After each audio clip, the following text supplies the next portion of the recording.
Hello दोस्तों, नमस्कार आप सभी का। मैं हूं लखपत राज देवासी और आप सभी का coffee with banker YouTube platform पे स्वागत है। दोस्तों, मैं आप सभी के लिए लेकर आया हूं बैंकिंग एंड फाइनेंशियल अवेयरनेस का कंप्लीट कोर्स। आ जाइए आप सभी जल्दी से जल्दी ज्वाइन कर लीजिए चैनल को, ताकि आपकी कंप्लीट प्रिपरेशन हो सके। दोस्तों, लास्ट टाइम हमने जो पार्ट किया था वो पार्ट 5 किया था, नाबार्ड पढ़ा था हमने। आज हम पढ़ने जा रहे हैं आरआरबी। दोस्तों, जिसने भी इससे पहले जो नाबार्ड का सेशन नहीं देखा है वो जरूर एक बार नाबार्ड का सेशन जरूर देख लेना, ताकि कंप्लीट आपको ये समझ में आ जाए। ओके दोस्तों, आज हम आरआरबी के बारे में बात करेंगे। उससे पहले एक बार नाबार्ड का रिवीजन कर लेंगे। तो आप सभी चैनल को, जिसने भी सब्सक्राइब नहीं किया वो सभी आप चैनल को सब्सक्राइब कर ले, वीडियो को लाइक कर दे और अपने सभी दोस्तों में शेयर कर ले। ठीक है दोस्तों, चैनल को आप जरूर सब्सक्राइब करें, क्योंकि आपको सबसे बेस्ट कंटेंट प्रोवाइड कर रहा हूं मैं। और आपको banking and financial awareness completely आपको फ्री प्रोवाइड कर रहा हूं मैं। सबसे बेस्ट कंटेंट मिल रहा है आपको। ठीक है दोस्तों, तो आप सभी चैनल को सब्सक्राइब करना बिल्कुल मत भूलिए और आ जाइए आप सभी चैनल पे 6:30 पे। चलते दोस्तों, एक बार रिवीजन कर लेते हैं नाबार्ड का।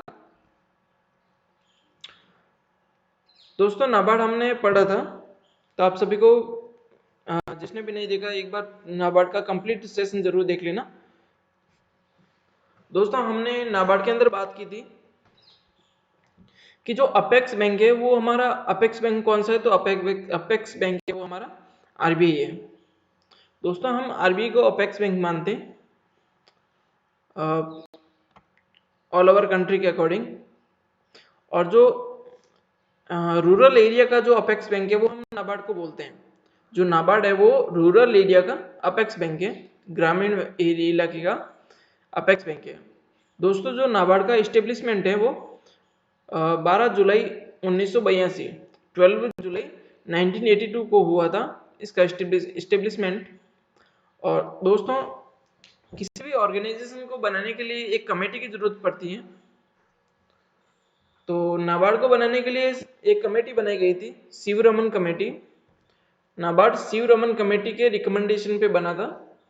ये क्वेश्चन आपके एग्जाम में आ सकता है। ठीक है दोस्तों, किसी भी ऑर्गेनाइजेशन को मैनेज करने से पहले उसका एक्ट बनता है।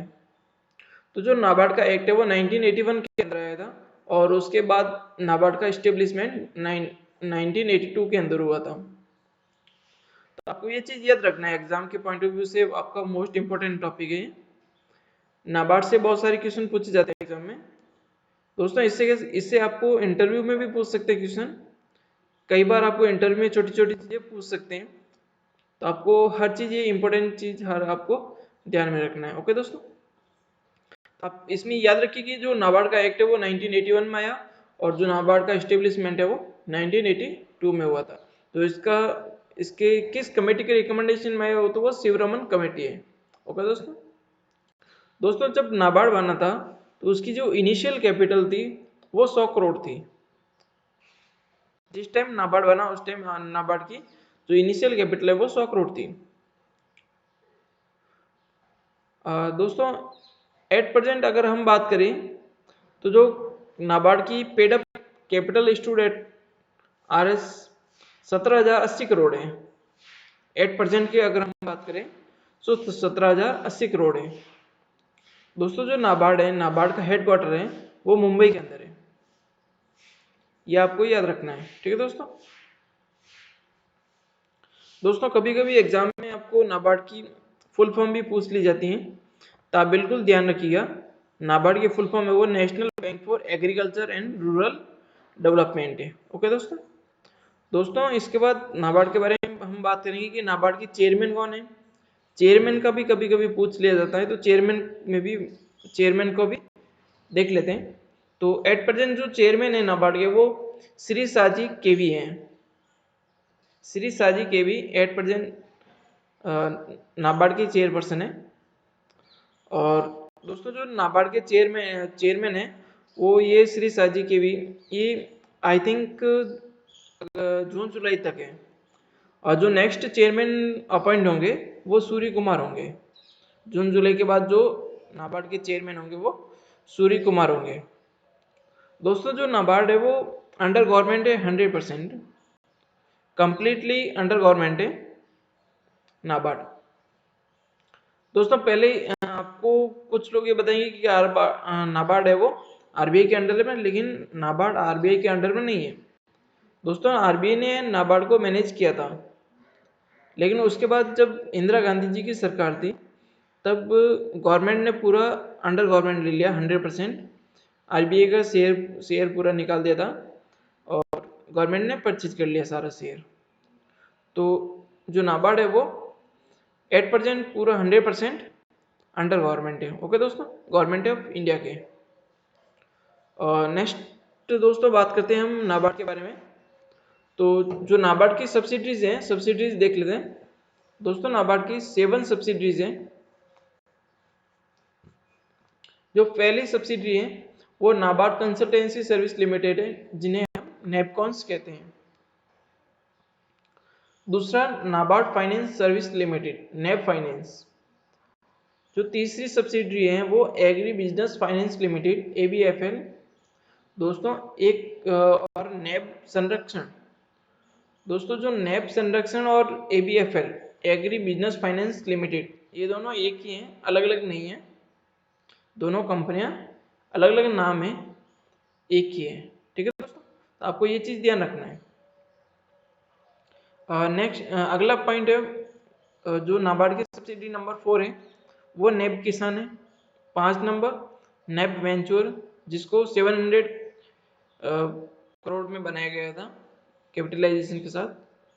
6 नंबर पे जो नाबार्ड की सब्सिडी है वो नेब समृद्धि है। और 7th है नेब फाउंडेशन। तो आपको जो नाबार्ड की जो सब्सिडीज हैं उन सभी का आपको नाम याद रखना है। आपको इसके बारे में ज़्यादा कुछ नहीं पूछा जाएगा एग्जाम में, केवल इतना ही पूछा जाएगा, आपको सब्सिडीज के नाम पूछ सकते हैं। तो आप ये नाम एक बार ध्यान रखिए। ठीक है दोस्तों, आगे हम बात करेंगे नाबार्ड के जो फंक्शन है, नाबार्ड के फंक्शन क्या है, नाबार्ड क्या काम करता है, तो उसके बारे में हम बात कर लेते हैं कि नाबार्ड है वो state cooperative, district cooperative, central bank और जो जितने भी आपके रीजनल रूरल बैंक हैं, जितने भी आरआरबी हैं, उन सभी का बॉस है। जिस प्रकार आरबीआई है, रिजर्व बैंक ऑफ इंडिया, वो इंडिया की सारी बैंकों का बॉस है, सारे बैंकों का हेड है। उसी प्रकार जितने जो आरआरबी है और जितने भी कोऑपरेटिव बैंक है, उन सभी का बॉस है नाबार्ड। तो आपको ये चीज ध्यान रखना है कि कोऑपरेटिव बैंक और आरआरबी, रीजनल रूरल बैंक, ग्रामीण बैंक, इन सभी को कौन रेगुलेट कर रहा है, तो वो इन सभी को नाबार्ड रेगुलेट करता है। ठीक है दोस्तों, इसके बाद अगर हम देखें दोस्तों कि जो नाबार्ड को पावर कौन देता है, नाबार्ड को पावर किस सेक्शन के अकॉर्डिंग नाबार्ड को पावर मिलता है कि आप जिस प्रकार आरबीआई के पास पावर है कि आरबीआई बैंकों के ऊपर, बैंकों को रेगुलेट कर सकता है, बैंकों के ऊपर वो अपना पावर है, तो इसी प्रकार नाबार्ड को भी पावर दिया गया। वो किस सेक्शन के अंदर है, तो वो section 35(6) of the banking regulation act 1949। इस सेक्शन के अकॉर्डिंग नाबार्ड को यह पावर है कि आप ग्रामीण बैंकों के ऊपर नियंत्रण रख सकते हैं, आप ग्रामीण बैंकों को रेगुलेट कर सकते हैं। ठीक है दोस्तों, आप ग्रामीण बैंक अगर कोई किसी ग्रामीण बैंक का के ऊपर लोन है, कर्ज है, या उसको पैसों की जरूरत है, वो सारी प्रॉब्लम से वो नाबार्ड उसकी दूर करता है। ग्रामीण बैंकों का टोटल काम है वो नाबार्ड करता है। ठीक है दोस्तों, दोस्तों एक टर्म है एसएचजी, बैंक लिंकेज प्रोग्राम। दोस्तों नाबार्ड का एक ये भी काम है कि NABARD SHG bank linkage programme, इसको भी नाबार्ड रेगुलेट करता है। दोस्तों एसएचजी क्या होता है इसके बारे में मैंने आपको जो नाबार्ड का सेशन कराया था उसमें आपको कंप्लीट समझाया था। तो अगर आपने नहीं देखा है तो आप देख लीजिए, ठीक है दोस्तों। और एसएचजी को जो लॉन्च किया गया था वो नाबार्ड के द्वारा 1992 में लॉन्च किया। दोस्तों एक बार आप जो नाबार्ड वाला सेशन है वो जरूर देख लीजिए, काफी आपको अच्छा आपको बताया गया है उसमें सेशन में, देख लीजिए आप एक बार जरूर, ठीक है दोस्तों। और जो एसएचजी के बारे में बात कर रहे हैं हम, तो एसएचजी कहाँ से आया? बांग्लादेश से आया। एसएचजी को मैनेज करने के लिए किस कमेटी की रिकमेंडेशन थी? तो काले कमेटी की रिकमेंडेशन में एसएचजी को बनाया गया। दोस्तों एसएचजी के अंदर मिनिमम 10 मेंबर होने चाहिए और मैक्सिमम 20 मेंबर हो सकते हैं, ठीक है दोस्तों। और नेक्स्ट हम पॉइंट की बात करें कि नाबार्ड में जो बर्ड है, banking institute of rural development, इसका आपको फुल फॉर्म भी पूछ सकते हैं दोस्तों। ये चीजें इसको आप इंटरव्यू के लिए भी ये चीज इंपॉर्टेंट है और एग्जाम के पॉइंट ऑफ व्यू से भी इंपॉर्टेंट है, तो आप ये चीज को जरूर ध्यान रखिए। बर्ड है, बर्ड दोस्तों एक नाबार्ड का ट्रेनिंग सेंटर है। जितने भी जैसे आप आरआरबी का एग्जाम दे रहे हैं, तो आप आरआरबी में जो भी सेलेक्ट होंगे तो आप सभी को ट्रेनिंग कौन कराएगा? आप सभी को ट्रेनिंग कराने के लिए बर्ड आपको ट्रेनिंग कराएगा। बर्ड नाबार्ड का ट्रेनिंग इंस्टीट्यूट है। तो बर्ड जितने भी आरआरबी में सिलेक्ट होते हैं उन सभी को ट्रेनिंग बर्ड कराता है, banking institute for rural development, ठीक है दोस्तों। Bird is a learning and training institute of NABARD, ठीक है। और बर्ड के जो डायरेक्टर हैं, बर्ड के डायरेक्टर अंकुर भाटिया हैं। और बर्ड का जो इस्टेब्लिशमेंट ईयर है वो 1983 में बर्ड का इस्टेब्लिशमेंट हुआ था। और बर्ड का हेडक्वार्टर है वो लखनऊ में है, ये चीज आप ध्यान रखिए। नाबार्ड का जो हेडक्वार्टर है वो मुंबई में और बर्ड का हेडक्वार्टर लखनऊ में। और इसका जो ऑब्जेक्टिव है, ऑब्जेक्टिव भी याद रखिए आप। बर्ड का जो ऑब्जेक्टिव है वो to provide training facility to RRB personnel. RRB personnel का मतलब जो आरआरबी में सिलेक्ट जितने भी होते हैं वो सब, उन सबको बर्ड ही ट्रेनिंग देता है, ठीक है दोस्तों। नेक्स्ट चलते हैं हम अभी आज के अपने टॉपिक के ऊपर, आरआरबी। तो हम आरआरबी को कंप्लीट पढ़ेंगे दोस्तों। एक बार आप सभी वीडियो को लाइक शेयर एंड सब्सक्राइब कर लीजिए, उसके बाद हम चलते हैं आरआरबी पे, ठीक है दोस्तों। ओके, चलते हैं आगे।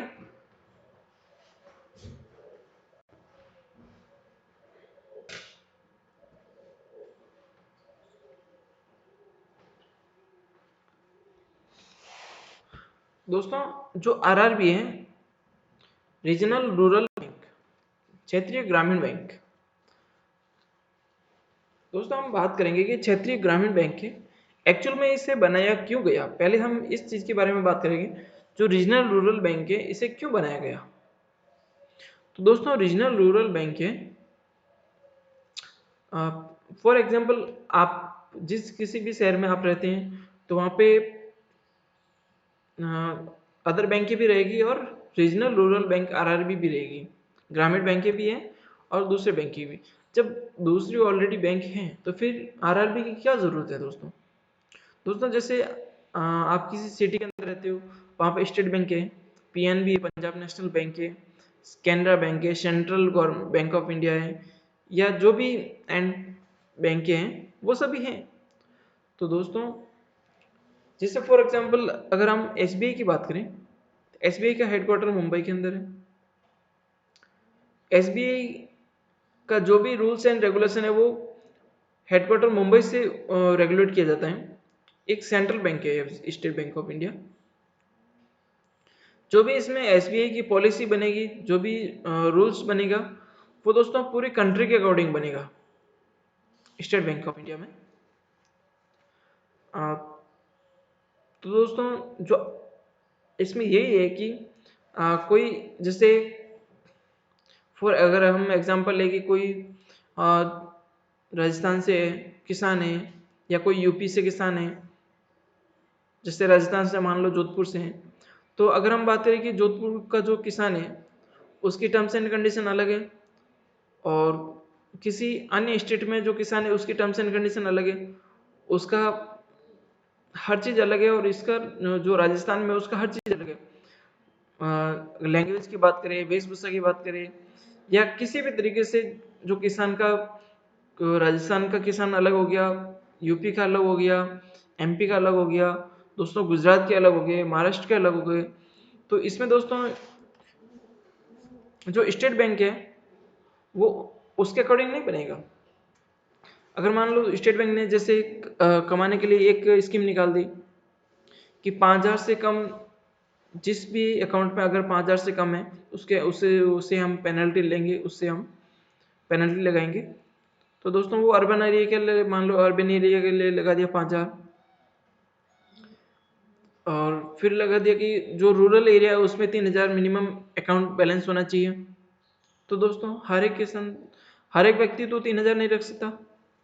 तो वो इंसान कहाँ जाएगा? जैसे जो जोधपुर वाला एक है, वो कहाँ जाएगा? तो वो उसके लिए ऑप्शन है कि वो आरआरबी में जाएगा, वहां उसके पास वो चार्ज नहीं है। तो इसीलिए इंदिरा गांधी जी ने ये आरआरबी को मैनेज किया था। तो दोस्तों आरआरबी हर रूरल एरिया के अकॉर्डिंग है। दोस्तों ये पॉइंट आपके इंटरव्यू के लिए भी बहुत इंपॉर्टेंट पॉइंट है। आपको इसमें भी पूछ सकते हैं कि आरआरबी और जब बैंकें हैं तो फिर आरआरबी को क्यों बनाया गया? आपके इंटरव्यू के पॉइंट ऑफ व्यू से भी बहुत इंपॉर्टेंट पॉइंट है, तो आपको पूछ सकते हैं इंटरव्यू में भी।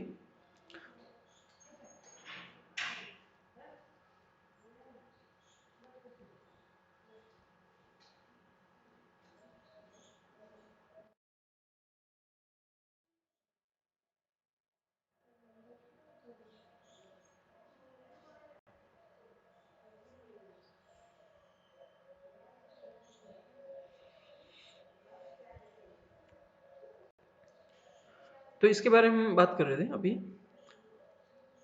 तो इसीलिए आरआरबी को मैनेज किया गया कि जो जैसे जो जोधपुर का है, जो किसान है, तो उसके अकॉर्डिंग उसकी पॉलिसी बनाई। तो जो क्षेत्रीय ग्रामीण बैंक होगा वो क्षेत्र क्षेत्र तक सीमित रहता है, तो वो उसके अकॉर्डिंग अपनी पॉलिसी बनाएगा। जो जिस क्षेत्र का है वो उसी क्षेत्र के अकॉर्डिंग पॉलिसी बनेगी उसकी। तो इसके अकॉर्डिंग इसीलिए आरआरबी को बनाया गया था। ठीक है, अब चलते हैं कि दोस्तों जो आरआरबी था इसको किस कमेटी के द्वारा रिकमेंडेड किया गया था?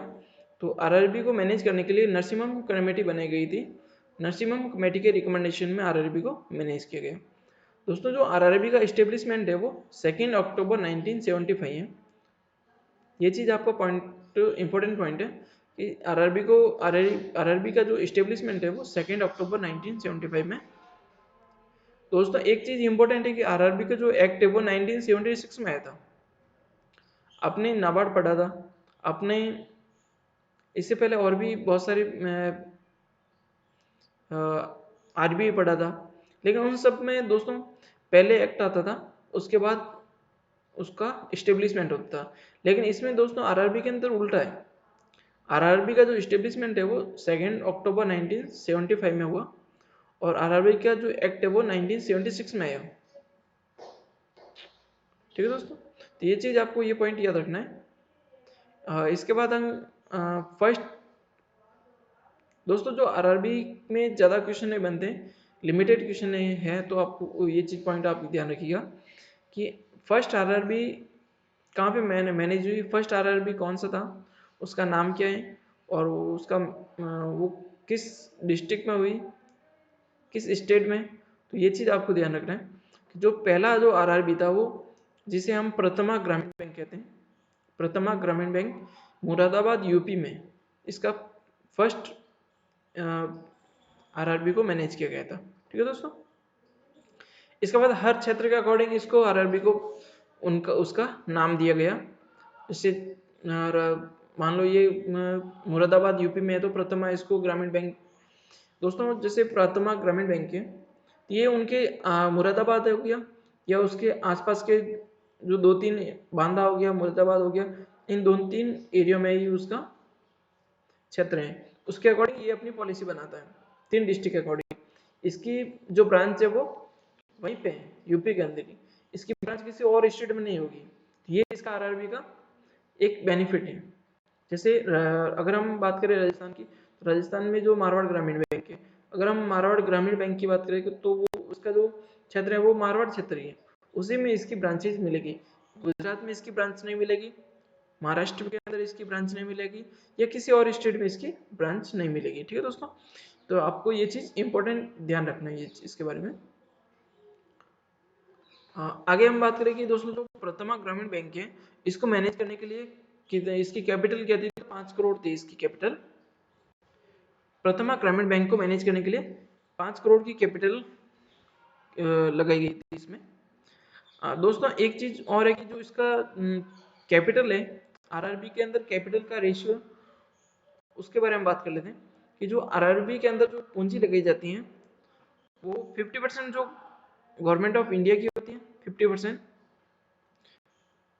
15% स्टेट गवर्नमेंट की होती है, और 35% स्पॉन्सर जो बैंक होती है, स्पॉन्सर बैंक की 35% पूंजी होती है इसमें की जो कैपिटल होती है। ठीक है दोस्तों, स्पॉन्सर बैंक क्या होता है वो उसके बारे में हम बात करेंगे। और दोस्तों स्पॉन्सर बैंक हर एक आरआरबी, हर जितने भी आरआरबी हैं उस सभी आरआरबी की एक स्पॉन्सर बैंक रहती है। जितनी भी आरआरबी रहेगी उन सब की आरआरबी की एक स्पॉन्सर बैंक जरूर रहेगा। ठीक है दोस्तों, तो स्पॉन्सर स्पॉन्सर बैंक, स्पॉन्सर के बारे में आप जैसे जानते हैं, जैसे अगर हम बात करें आईपीएल की या किसी और की बात करें, अगर हम आईपीएल की बात करें तो आईपीएल के लिए स्पॉन्सर, जैसे अभी इस बार जो आईपीएल हुआ था उसमें टाटा उसका स्पॉन्सर था, उससे पहले वीवो स्पॉन्सर था।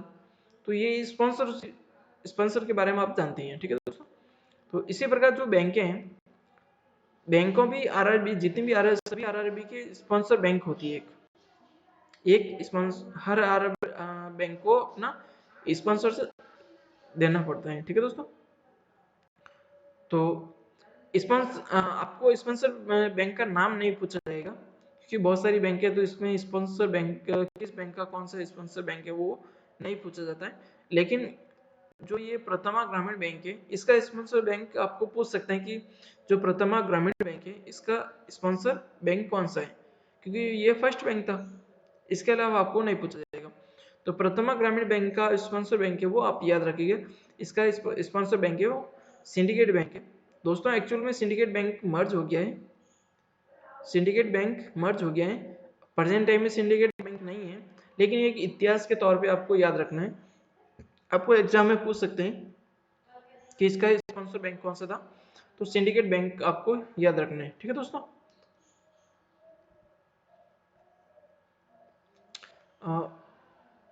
दोस्तों जितनी भी आरआरबी है वो सभी नाबार्ड के अंडर में काम करती हैं, सारी आरआरबी वो नाबार्ड के अंडर में काम करती हैं। दोस्तों एक पॉइंट और है कि ऐसे कौन से स्टेट है जिसमें आरआरबी नहीं है, ऐसे दोस्तों 2 स्टेट हैं जिसमें आरआरबी नहीं है, बाकी ऑल ओवर इंडिया में हर स्टेट के अंदर आरआरबी है। लेकिन गोवा और सिक्किम दोस्तों 2 ऐसे स्टेट हैं जिसमें आरआरबी नहीं है, बिल्कुल आरआरबी नहीं है। दोस्तों इसका भी रीजन है, मैं आपको बता देता हूँ कि जो गोवा है, अगर हम बात करें गोवा की, तो गोवा के अंदर दोस्तों ऐसा क्षेत्र नहीं है कि जो रूरल एरिया टाइप जिसकी कंडीशन अच्छी नहीं है, तो गोवा के अंदर लगभग लगभग सब रिच लोग ही हैं, और तो इस टाइप में ग्रामीण बैंक की वहाँ जरूरत नहीं है, तो इसके लिए वहाँ पे आरआरबी नहीं बनाया गया था। और जो सिक्किम है, सिक्किम की अगर हम बात करें तो सिक्किम दोस्तों हमारे जो सबसे लास्ट में जुड़ा था, ये लास्ट में बना था स्टेट, तो इसके लिए सिक्किम की उस वक्त सिक्किम नहीं था जब ये आरआरबी को मैनेज किया गया था, आरआरबी को बनाया गया था उस टाइम सिक्किम नहीं था, सिक्किम को सबसे लास्ट में हमारे स्टेट के रूप में जोड़ा गया था। ठीक है दोस्तों, तो स्टेट सिक्किम के अंदर दोस्तों सिक्किम का अपना स्टेट सिक्किम अलग ही बैंक है, सिक्किम ग्रामीण बैंक अलग ही है सिक्किम के अंदर, तो उसमें आरआरबी नहीं है, सिक्किम का अपना खुद का ही बैंक है, सिक्किम का नाम की बैंक है। ठीक है दोस्तों, आप सभी वीडियो को लाइक शेयर एंड सब्सक्राइब कर लीजिए दोस्तों। ओके, चलते हैं नेक्स्ट, मिलते हैं अगले वीडियो पे। थैंक्स आप सभी को।